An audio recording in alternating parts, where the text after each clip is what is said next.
Le Royaume du Maroc a exprimé son soutien au cessez-le-feu récemment instauré entre Israël et le Hamas à Gaza, tout en appelant les parties prenantes à saisir cette occasion pour engager un véritable processus de paix. Le ministre des Affaires étrangères, Nasser Bourita, a souligné le 17 janvier 2025 que cette avancée correspond à la vision de paix du roi Mohamed VI et a réaffirmé la position du Maroc sur l'urgence de mettre fin à la violence et de protéger les civils.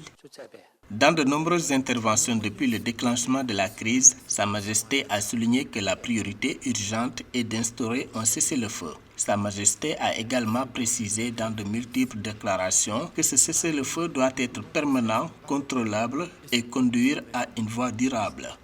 Le Royaume du Maroc a souligné l'importance de respecter intégralement l'accord de cessez-le-feu à Gaza afin de garantir la fin des attaques contre les civils, permettre le retour des déplacés, assurer un accès humanitaire adéquat et fluide pour les populations gazaouis. Le roi Mohamed VI, président du comité Al-Quds, a réitéré à plusieurs reprises l'importance de parvenir à une solution juste et durable au conflit israélo-palestinien. Le Royaume du Maroc ne peut que se réjouir de cet accord, mais en même temps, sous la conduite de Sa Majesté le roi Mohamed VI, président du comité Al-Quds, le Maroc espère en premier lieu que cet accord sera mis en œuvre et respecté par toutes les parties.